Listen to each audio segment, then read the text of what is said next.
Welcome to YouTube channel UGC NET law. आज मैं आप सभी का क्लास 14 में स्वागत करता हूं, जो आप सभी के लिए पीवाईक्यू क्लास हो रही है। लास्ट 5 ईयर पीवाईक्यू की हम लोगों ने एक सीरीज स्टार्ट करी, आज उसका क्लास 14 है। तो आज क्लास 14 में मैं आपके साथ इन्वायरमेंटल लॉ के क्वेश्चंस ला रहा हूँ। इन्वायरमेंटल हर यूनिट को हम लोग दो दो पार्ट में करते हैं। यहाँ पर मतलब एक जो टॉपिक है, एक यूनिट की दो क्लास होती है यहाँ पर, और एक क्लास JR अड्डा पे। तो एक मंथ में मैं 3 क्लासेस आप सभी को एक यूनिट की दे रहा हूँ, लगभग 30 टू 40 को 25 वहां पर और 20 लगभग 45 क्वेश्चन यहाँ पे दे रहा हूँ। फिर दिसंबर में फिर से चीजों को रिपीट करेंगे और आप लोगों को लास्ट 5 ईयर पीवाईक्यू के थ्रू कंप्लीट तैयारी में यूजीसी नेट की कराना चाहता हूं, ताकि आप लोगों का नेट JRF बहुत इजी तरीके से क्लियर हो सके। तो वीडियो को स्टार्ट करते without wasting any time. So I am Vishal sir, law educator of JRF word. I make complex legal topic, जो भी लीगल टॉपिक आप सभी को टफ लगते हैं वो आप सभी के लिए इजी बनाना मेरा हमेशा से टारगेट होता है। Currently working as assistant professor in Kanpur, pursuing my PhD from the CSDM university only. सबसे पहला क्वेश्चन बताइए, arrange the following course in chronological order. इन सारे कोर्स को क्रोनोलॉजिकल ऑर्डर में आप बताइए।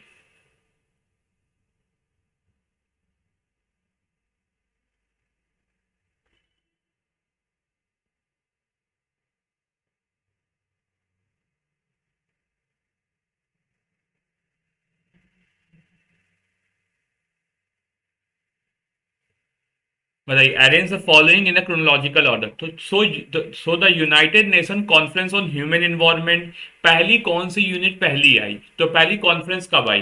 United Nation conference on sustainable development, United Nation conference on environment and development, world commission on environment and development, United Nation sustainable development. सबसे पहली conference कब आई?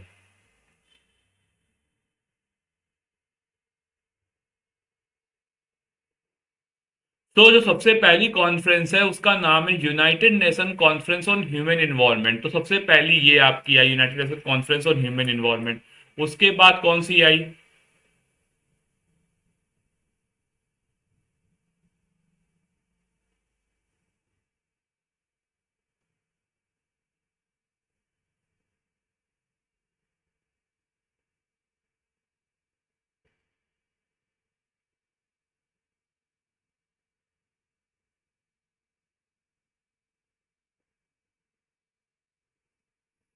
ठीक।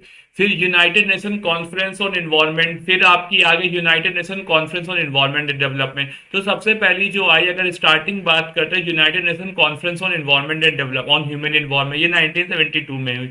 फिर अगली आई world commission on environment and development. उसके बाद आई United Nation conference on environment and development. फिर United Nation conference on sustainable development आई। फिर यूनाइटेड नेशन सस्टेनेबल। इस तरीके सारे कॉन्फ्रेंसेस आई। तो इसका हो जाएगा फर्स्ट का third is the right answer. तो United Nation conference on human environment 1972 पे थी। इसको हम लोग स्टॉकहोम कॉन्फ्रेंस के भी नाम से जानते हैं। ये पहली इंटरनेशनल कॉन्फ्रेंस है जो फोकस करती है ग्लोबल एनवायरमेंटल इश्यूज पर। ये पहली स्टॉकहोम कॉन्फ्रेंस है। It was the first major international conference focusing on governmental environmental issues. फिर अगली है world commission environment and integration 1983 से 1987, जो known as Brundtland commission के नाम से जानी जाती है। Introduce the concept of sustainable development in 1987 report our common future. फिर अगला जो आता है United Nation conference on environment and development 1992, जिसको हम लोग रियो अर्थ समिट के नाम से जानते हैं। ये एजेंडा 21 यूएन फ्रेमवर्क की बात करता है क्लाइमेट चेंज पर। फिर उसी के बाद 10 साल 20 साल उसी के 20 साल बाद एक और फिर से United Nation conference sustainable development 2012 में बोला जाता है। इसको रियो +20 इसके बाद जो आए थे। It reviews the progress since the, हाँ 20 साल, ठीक है, 2002 में, ठीक है। It reviews the progress since 1992। 1992 के बाद इसने प्रोग्रेस को देखा और सारी चीजें की। फिर लास्ट में जो कॉन्फ्रेंस है यूनाइटेड नेशन सस्टेनेबल डेवलपमेंट 2015, ये 2030 का जो एजेंडा है, और जो 15 SDGs हैं वो ऑफिशियली यूएन ने अडॉप्ट कर लिए थे। तो इस तरीके से पूरा एक क्रोनोलॉजी है, वो आप लोग समझ लीजिए। अगला बताइए, which of the following principle of the Rio declaration on environment, जो सबसे पहली हमारी सस्टेनेबल डेवलपमेंट में हुई थी, उसके बाद रियो और समिट में हुई थी। तो रियो और समिट में कौन कौन से प्रिंसिपल दिए गए थे, और मतलब कौन सा करेक्ट ऑप्शन है इन प्रिंसिपल्स में, ये बताइए बेटा, बताओ। कौन से जो प्रिंसिपल है एग्जैक्ट सही लिखे हुए हैं यहाँ पर।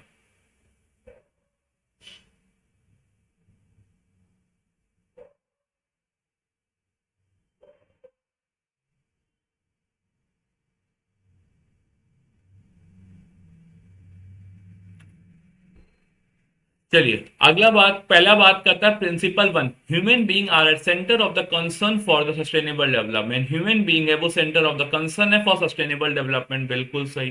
Human being are the centre of the concern for sustainable development, ठीक है। Principle 16, in order to protect the environment the precautionary principles have be widely applied by the state according to the, ये नहीं सही है। Environmental impact assessment की बात भी ये नहीं करते, तो प्रिंसिपल वन तो सही है, ह्यूमन बीइंग सेंटर है, concern for the sustainable development. फिर principle number 20, women have a vital role in environment management and development, it is also a right answer. Women have a vital role, जो lady है उसका एक vital role होता है environment के management में या डेवलपमेंट में, बिल्कुल सही।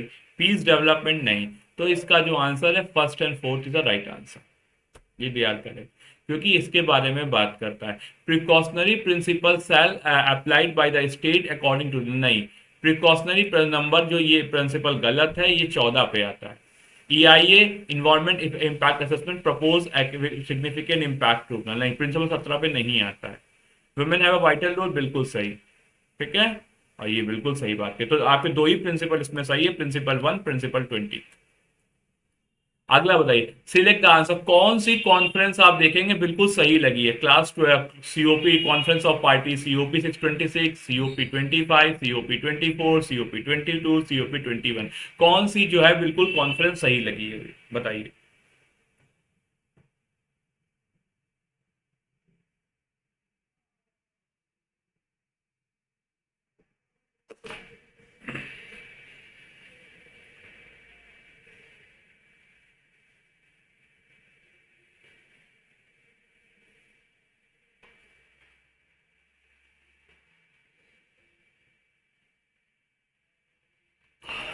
बताओ बेटा।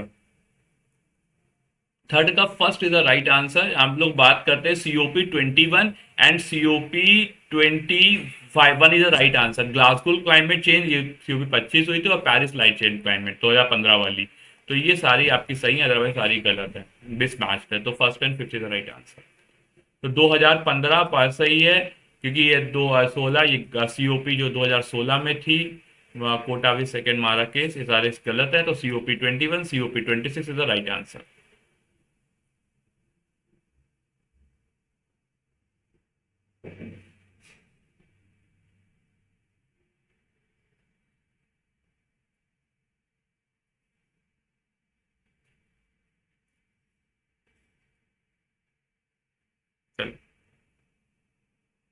देखो बात को समझो कि एक्चुअल सीओपी सीओपी जो थी वो मारा केस मोरक्को में हुई थी 2016 में, लेकिन यहाँ कोटा विद पोलैंड दिया, इसलिए गलत।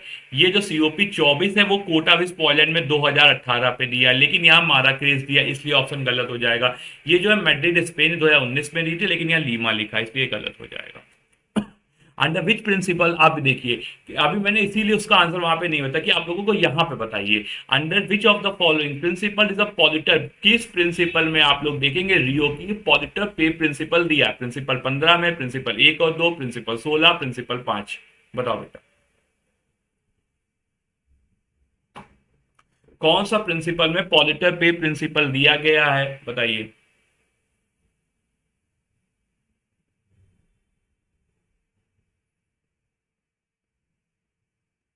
तो देखो बेटा यहाँ कुछ नहीं है, प्रिंसिपल नंबर जो 16 है वो आपका पॉलिटर पे प्रिंसिपल देता है। फिर इससे पहले जो 15 पे है वो पॉलिटर पे प्रिंसिपल, पॉलिटर पे मतलब पहले से आप तैयार रहो, पर फिर वो नहीं, वो क्या कहते हैं, एक प्रिकॉशनरी प्रिंसिपल, पहले से भी ध्यान रखो, आपको कोई क्यों सॉरी बोलना पड़े। पॉलिटर पे प्रिंसिपल देखो मतलब होता है पॉलिटर पे का कि आपने इन्वायरमेंट को नुकसान पहुंचा दिया है, you have to manage it. और प्रिकॉशनरी प्रिंसिपल आप पहले से ही प्रिकॉशन लेके चलो, वो कंडीशन ही ना है। तो फोर्थ का third option, that is fourth का three option is the right answer. तो आज समिट जो 1992 में हुई है, स्टॉकहोम 1972 में हुई है, रियो डिक्लेरेशन 1992 में हुई है, और ये प्रिंसिपल ये ठीक है। तो आपकी यहाँ हम लोग बात कर रहे थे प्रिंसिपल 15 जो अर्थ समिट का है, वो पॉलिटर पे प्रिंसिपल की जो बात है रियो डिक्लेरेशन ही करता है, इसलिए रियो डिक्लेरेशन की ही बात होती है। ठीक है। और स्टॉकहोम कॉन्फ्रेंस 1972 ये भी कोई भी पॉलिटर पे प्रिंसिपल की बात नहीं करता है, केवल और केवल जो रियो डिक्लेरेशन का जो प्रिंसिपल नंबर 16 है वही केवल और केवल पॉलिटर पे प्रिंसिपल की बात करता है। अगला बताइए, arrange the following convention in chronological order of the adoption. Conferences को जो क्रोनोलॉजिकल ऑर्डर में लगाइए, कौन सी पहले आती कौन सी बाद में आती, बताइए।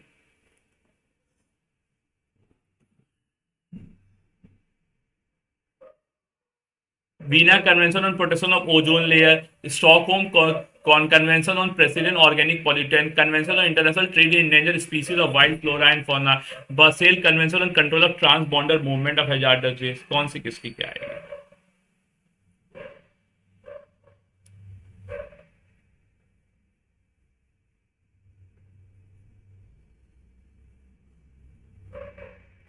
सॉरी, बताओ बेटा।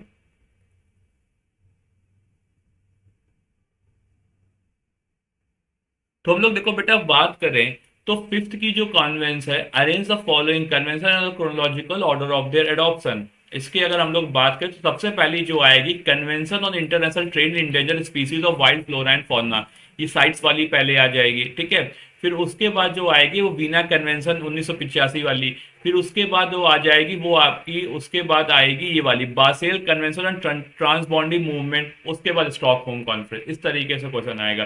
तो ये हो जाएगा CADB। CADB कौन सी है आपकी? सेकंड, फिफ्थ का second is the right answer.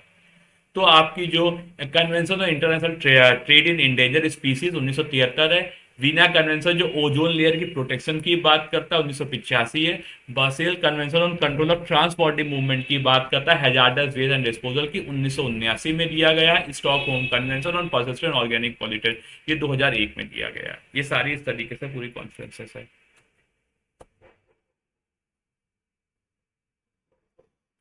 बताइए, सिक्स ग्रीन हाउस इफेक्ट की बात हो रही है।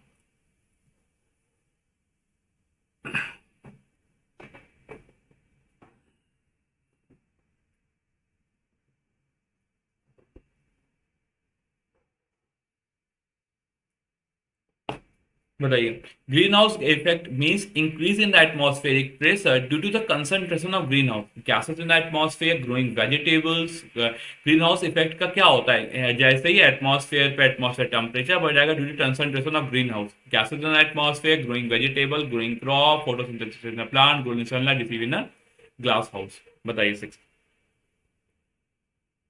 तो ग्रीन हाउस का देखो सीधा सा मतलब है increase in the atmospheric temperature. Temperature है एटमॉस्फेयर का बढ़ जाएगा due to the concentration of green house gases in atmosphere. So जो ग्रीन हाउस गैस इफेक्ट है increase in atmosphere temperature, atmosphere के टेम्परेचर में बढ़ेगा due to concentration of green house in a grease house in gases in atmosphere. Green house gas बढ़ने का मतलब ये हो जाता है जो गैसेज है एटमॉस्फेयर पे उसका लेवल बढ़ जाएगा। सिक्स का first option is the right answer. ठीक है।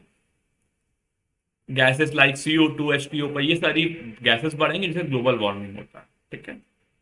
अब आप लोग देखिए जैसे इसमें कहता है, देखो पहले समझो मतलब green house gas effect means increase in the atmospheric pressure. जो एटमॉस्फेयर का टेम्परेचर है उसमें गैस का इफेक्ट बढ़ गया है, means increase in the atmospheric temperature due to the concentration of the green house. Green house के कंसंट्रेशन से टेम्परेचर बढ़ गया है। तो इसका ये मतलब है गैसेस इन द एटमॉस्फेयर बढ़ गई। Growing vegetable and flowers in the increase temperatures. तो यहाँ गैसेस इन द एटमॉस्फेयर तो बिल्कुल बढ़ेगी, बिल्कुल सही है। वेजिटेबल और फ्लावर की वजह से ज्यादा वेजिटेबल पैदा हो रही है, ज्यादा वेजिटेबल फ्लावर्स आ रहे तो टेम्परेचर बढ़ गया, ऐसा कोई रीजन सही नहीं है। Growing food crop in a glass houses नहीं। Photosynthesis in a plant. तो ग्रीन हाउस गैस इफेक्ट बढ़ने का यही मतलब है क्योंकि एटमॉस्फेयर पे गैसेस बढ़ गई हैं। तो जो CO2 CH4 carbon monoxide trap heat cause global warming और बढ़ गई। ग्रोइंग वेजिटेबल नहीं है, ये भी कोई भी सब कोई भी ग्रीन हाउस इफेक्ट नहीं है। अगला बताइए, जो वर्ड इन्वायरमेंट है वो under which section of the environment protection act में डिफाइन है? 2 क्लॉज A में, 2 क्लॉज E में, 2 क्लॉज D में, 2 क्लॉज B में। बताइए।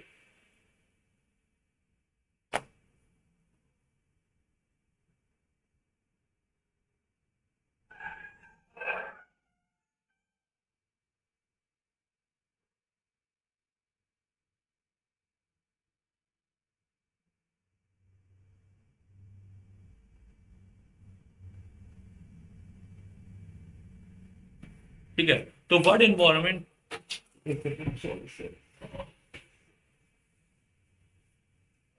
सो जो word environment has been defined under which section of the environment protection act, तो यहाँ पर हो जाएगा सेवन का first, that is 2 clause A. ठीक है, तो 2 क्लॉज ए पर डिफाइन करता है इन्वायरमेंट इंक्लूड वाटर एयर, ये सारे रिलेशनशिप। ठीक है, 2 बी पे इन्वायरमेंट पॉल्यूटेंट डिफाइन है, 2 सी पे इन्वायरमेंटल पॉल्यूशन, 2 ई पे हजार्डस सब्सटेंस, ये सारे डिफाइन है। As per the NGT Act 2010, environment include water, air, and land, and interrelationship exist among and between the water, air, and the land, and human being, other living creature, plant and microorganism. तो NGT act 2010 के हिसाब से environment का मतलब water होता है, air होता है और इंटर रिलेशनशिप होता है जो आपस में होता है। तो किसके बारे में बात कर रहे हैं?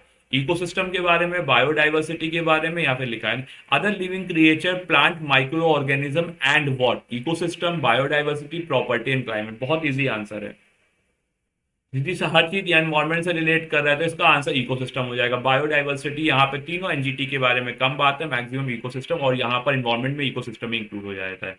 8 का first is the right answer. ठीक है,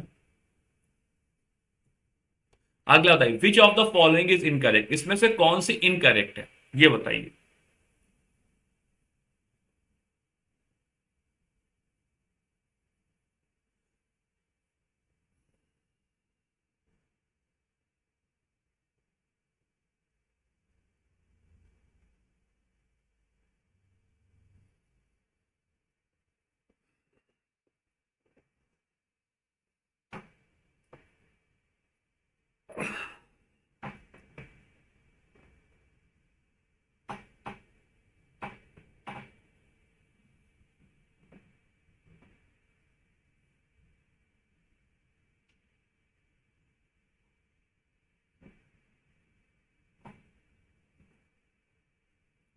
विच one of the following, Montreal protocol related to hazardous waste, बिल्कुल गलत आंसर है। मॉन्ट्रियल प्रोटोकॉल हैजार्डस वेस्ट से नहीं होगा।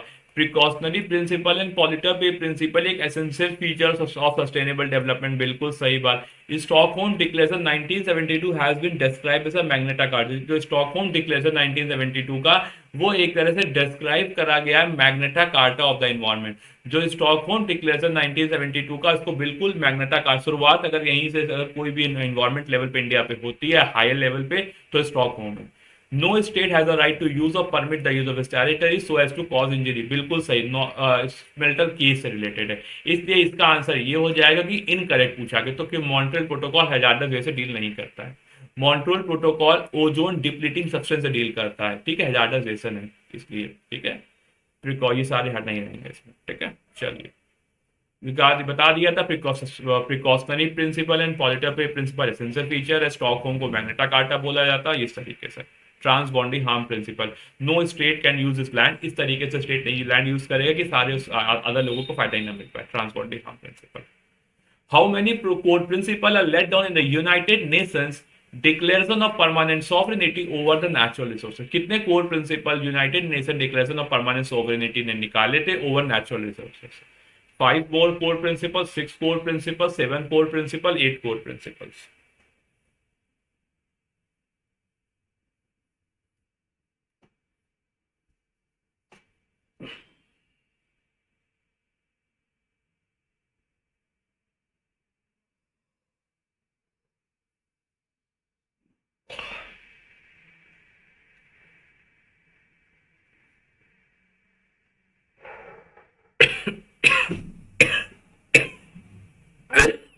Sorry.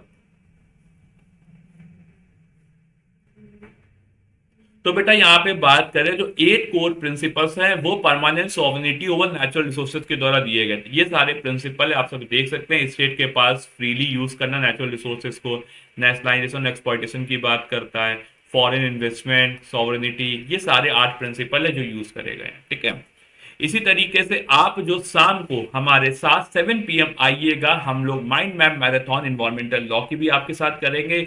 ये क्लास आप लोगों को कल मिलेगी 7 PM हमारे जियारा वड्डा मेन चैनल पे, और हम लोग इन्वायरमेंटल लॉ की कल फिर से इसी चैनल पे 5 PM फिर मिलेगी क्लास, ताकि आप लोगों का एग्जॉस्टिव तरीके से तैयारी हो सके इन्वायरमेंटल लॉ की, और हम लोग तैयारी।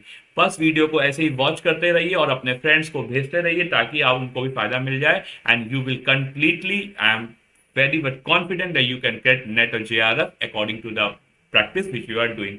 ठीक है, मिलते हैं फिर से, चैनल को सब्सक्राइब करिए जल्दी से, और मिलते हैं नेक्स्ट वीडियो में बहुत जल्द, बहुत जल्द क्यों, 7 PM। चलो, ओके, बाय।